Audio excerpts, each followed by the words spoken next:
Bismillahirrahmanirrahim. Assalamualaikum warahmatullahi wabarakatuh. Apa kabar kawan-kawan semua? Di hari ini saya coba akan sedikit membahas tentang bagaimana kontribusi ya industri mikro kecil menengah terhadap perekonomian nasional ya. Kita akan mulai dulu dari sebuah definisi industri ya.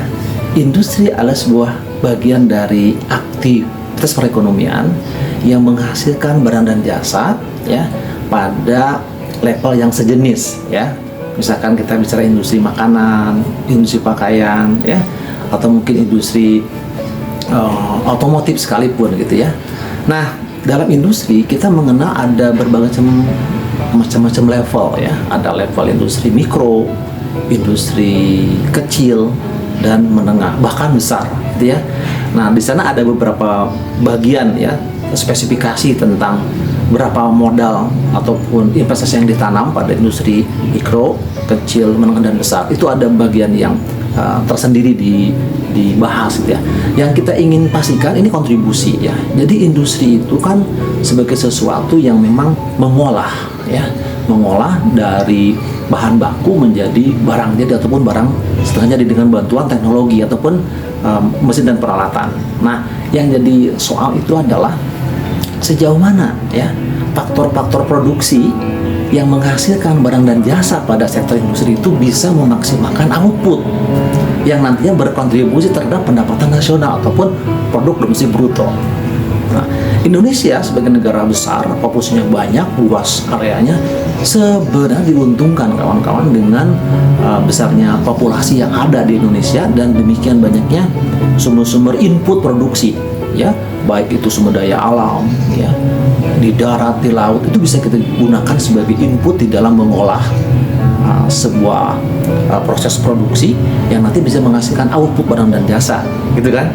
Nah, ada kisaran jutaan ya, ada jutaan industri kecil ataupun mikro kecil menengah di Indonesia yang hadir saat ini, dan itu memiliki kontribusi yang besar terhadap PDB dan juga serapan kerja yang luar biasa hadir ya dari sebuah inisiasi ataupun aktivitas industri mikro kecil menengah ya. Nah, yang kita ingin pastikan lagi adalah unsur sustainability kawan-kawan. Tadi kita bicara mengenai industri itu berkontribusi terhadap pendapatan domestik bruto. Kontribusi pertamanya bisa menyumbangkan terhadap PDB ya.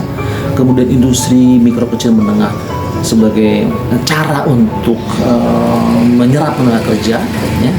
Nah, yang ketiga kita ingin pastikan industri kecil menengah, mikro kecil menengah itu harus sustainability dijaga, harus sustain, harus berkelanjutan ya. Tidak boleh misalkan hari ini kita bangun industri mikro kecil menengah hanya dalam tempo setahun 2 tahun misalkan tutup, jadi harus kuat. Nah, ini perlu dukungan pemerintah, regulasi pemerintah sebagai kunci di dalam menjaga keberlangsungan industri mikro kecil menengah.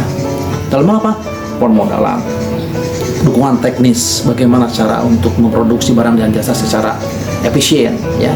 Kemudian yang paling penting juga diberikan dukungan dalam hal pasar ya.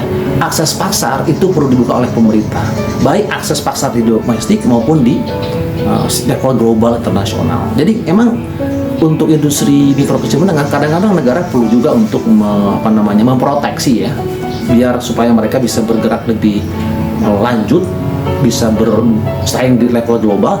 Untuk awalan itu perlu diproteksi, dilindungi gitu ya, dari berbagai macam serbuan dari para pelaku industri besar global yang tentunya nanti akan mengganggu industri lokal skala mikro kecil menengah yang di sana kita yakini sebagai berkontribusi besar terhadap ekonomi nasional.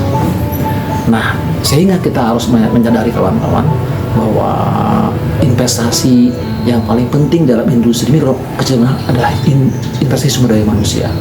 Ya, orang-orang yang hadir sebagai entrepreneur itu harus orang-orang yang betul-betul menguasai ya secara keilmuan, secara juga perilaku ya. Nah, ini penting kawan-kawan untuk kita bahas ya. Orang tidak hanya cakap dalam memutar uang, cakap mengerjakan bagaimana proses produksi berlangsung sehingga sustain, tapi juga memiliki semacam perilaku atau akhlak yang baik, sehingga orang percaya, orang itu yakin dengan apa yang kita kerjakan karena kita amanah, kita orang yang jujur ya. Salah satu hal yang penting itu adalah kejujuran di dalam mengolah industri itu akan bisa tidak hanya menghasilkan lipatan uang, tapi akan melanggengkan usaha itu sendiri, kawan-kawan. Nah, jadi saya ingin simpulkan, industri itu merupakan sebuah proses atau bagian dari perekonomian yang menghasilkan barang yang sejenis ya, dalam 3 level atau 4 level yang berbeda. Industri mikro, kecil, dan besar, semuanya sama, kawan-kawan. Itu ingin mendapatkan keuntungan. Nah, keuntungan akan bisa terjadi ketika ada hubungan 3 faktor: modal, sumber daya manusia, dan teknologi. Ya, semoga industri Indonesia terus berkembang ya dari waktu ke waktu, bisa berkontribusi terhadap peningkatan PDB, serapan tenaga kerja, dan tadi yang paling penting dapat diterima oleh masyarakat global sehingga bisa sustainability terjaga di hari-hari yang mendatang. Demikian saya, kawan-kawan, semoga bermanfaat. Wassalamualaikum warahmatullahi wabarakatuh.